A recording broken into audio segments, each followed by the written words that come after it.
Hello, hola, bonjour, comment ça va? Oh, oui. I knew I should have taken Spanish. I knew it. I was this close, but my homegirl was in French. She was stuck on that French. And I'm like, girl, like, I don't really think this is for us. She was like, nah, like, just give it time. And like 3 years, and I literally cannot remember a thing. It never stuck. I thought, man, like, if I'm gonna be in a room where I have no clue what's being said, at least I'm with people I know. But we move. Duolingo. I've actually heard really good things about Duolingo. Duolingo sends you like 5 notifications a day. And when your streak is about to end, they send you like 3 notifications a minute. Lock in. I love that. I need that. Sometimes we just need like extra encouragement.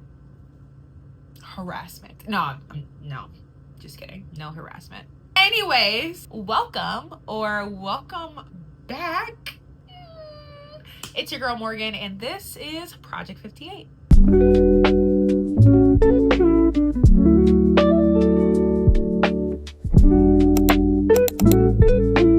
Allow me to formally introduce you to the space of grace, where we name the hard things, wrestle with all the questions, and make room for grace in all the processes.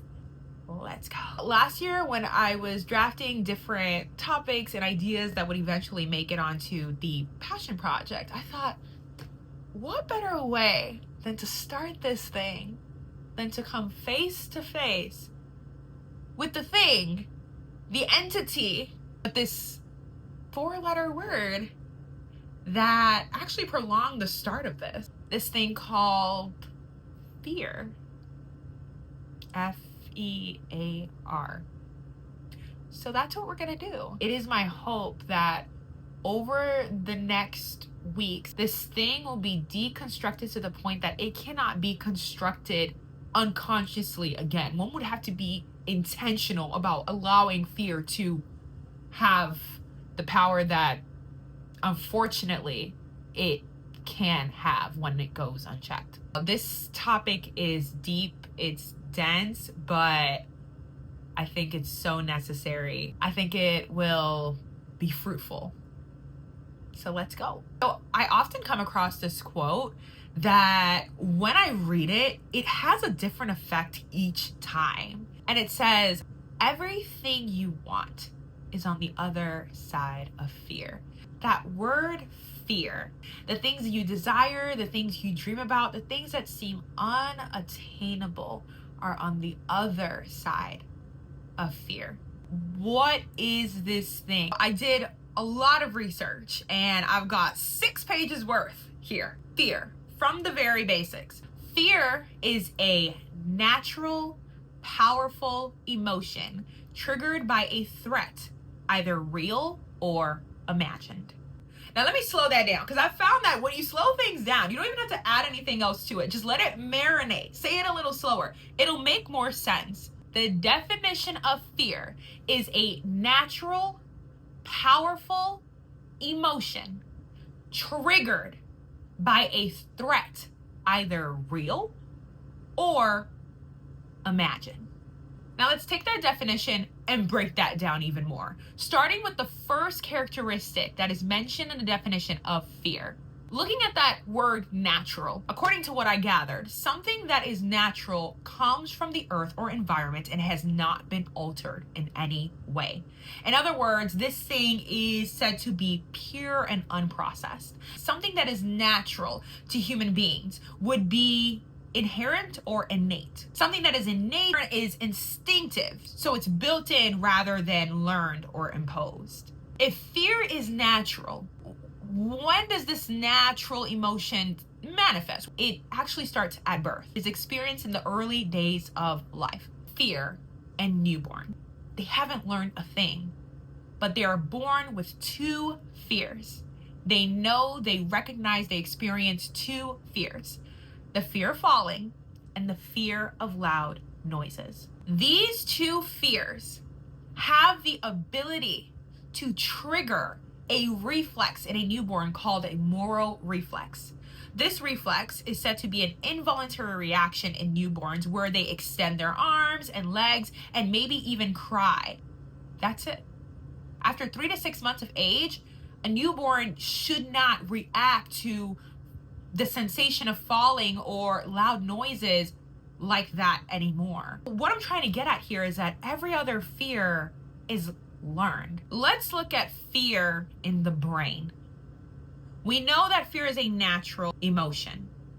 It is also said to be powerful enough to alter our brain architecture and chemistry. I'm a healthcare worker by profession. Some of this was refreshment, a lot of this was new. So bear with me here. The structure in the brain is called the amygdala. This area also controls memory and social cognition. This part of the brain triggers two responses, fight or flight.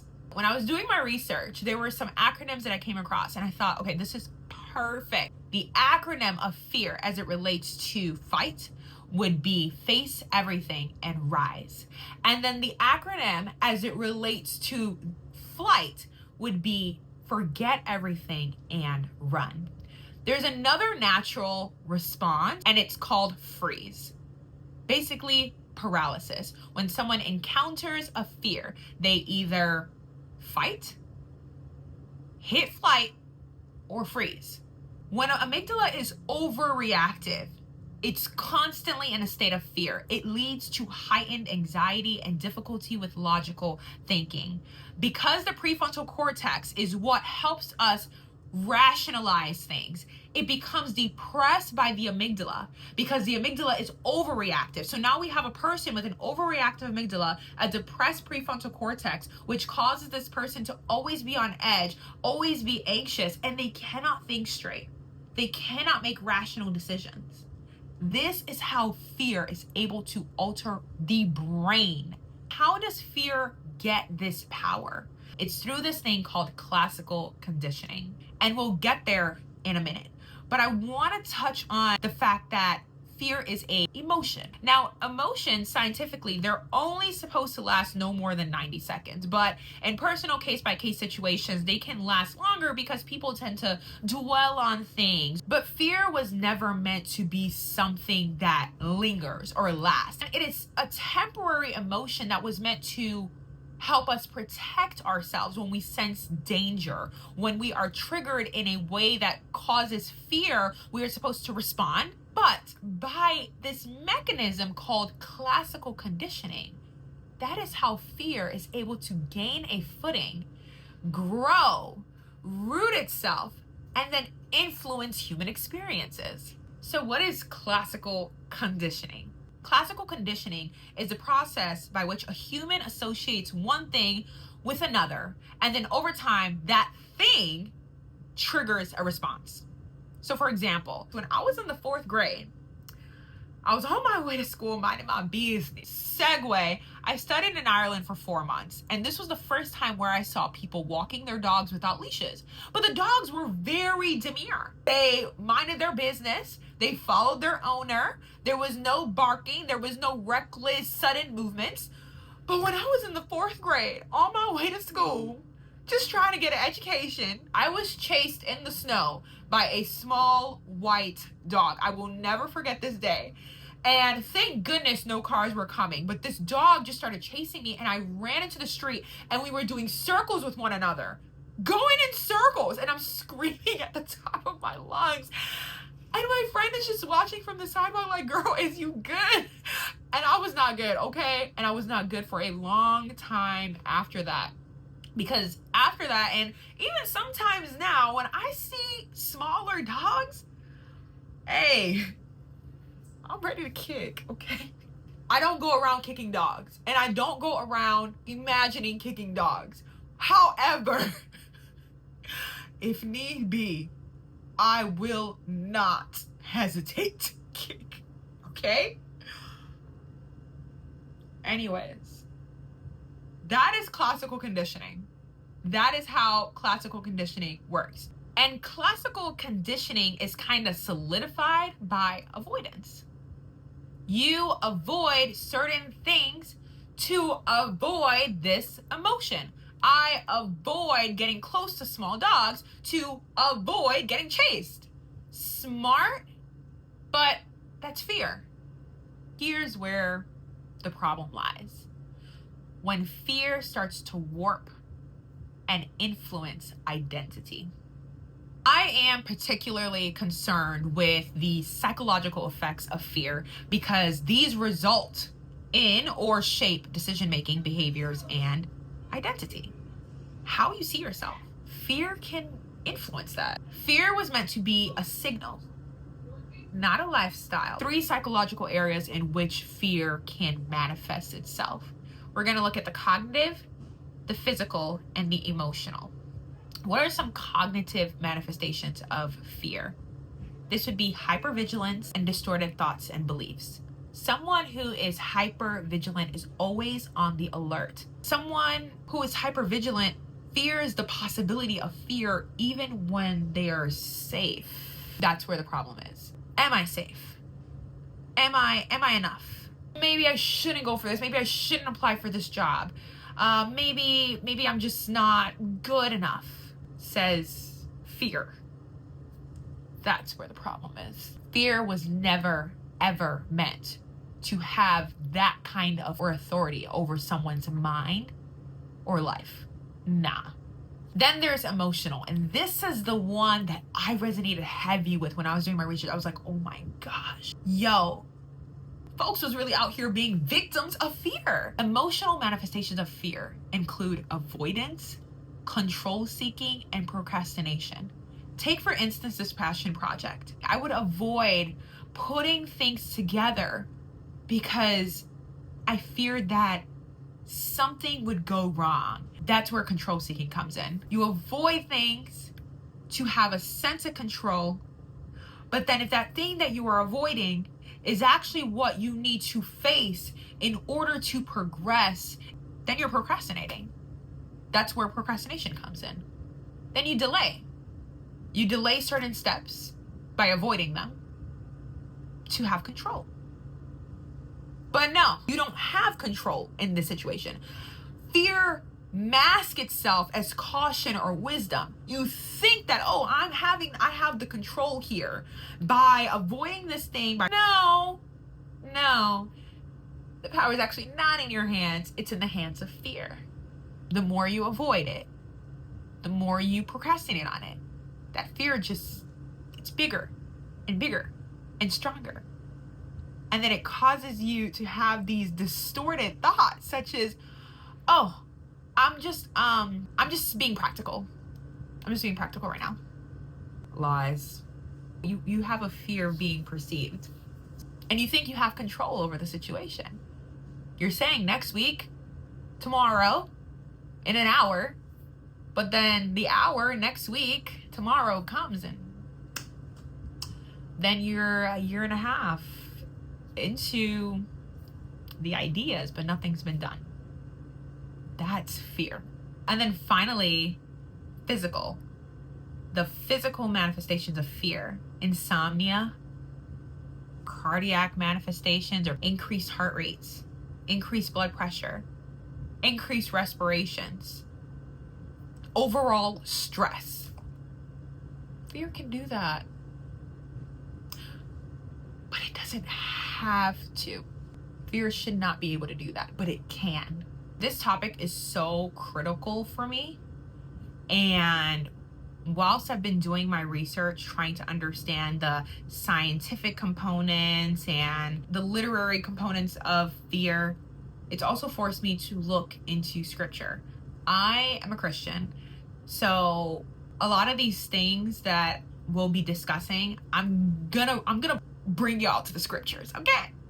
So let's look at what the scripture says about fear. In 2 Timothy chapter 1, verse 7, Paul the apostle is writing to this pastor by the name of Timothy, and he gives him encouragement. And in verse 7, he says, "For God has not given us a spirit of fear, but of power, love, and self-control." Some translations say of a sound mind.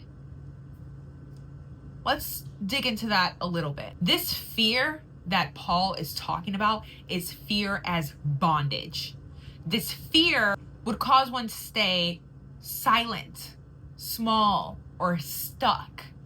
And that bondage would manifest as self-doubt, insecurity, and paralysis. Remember freeze in the beginning? Those natural responses, fight, flight, freeze. But our inheritance from God, according to this scripture, is one of power, authority, courage, one of love in regards to service and forgiveness and healing, and a sound mind, a mind that is able to think, a mind with clarity and wisdom, holy wisdom. That's what scripture says about fear. So if scripture is saying that God has given us power, love, self-control, and a sound mind, that's what we ought to strive for. That's what should drive our human experiences, not fear. We have power over fear. Fear should not have power over us. Fear should not dictate decisions and identity and behaviors. Well, that's all I've got for now. But over the next few weeks, we are going to get into the different types of fears. Most are common. We know them. Some not so common. And it'll surprise you some things that fear can infiltrate. But all of which manifest psychologically, ultimately influencing our identity, our human experiences. So I'll leave you with this question. Think about it. Fear doesn't stop death. It doesn't delay it.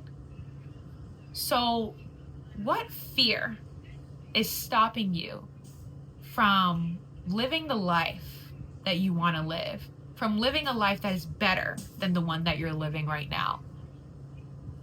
Identify that, and I'll see you next week. But until then, it's your girl Morgan, and this is Project 58.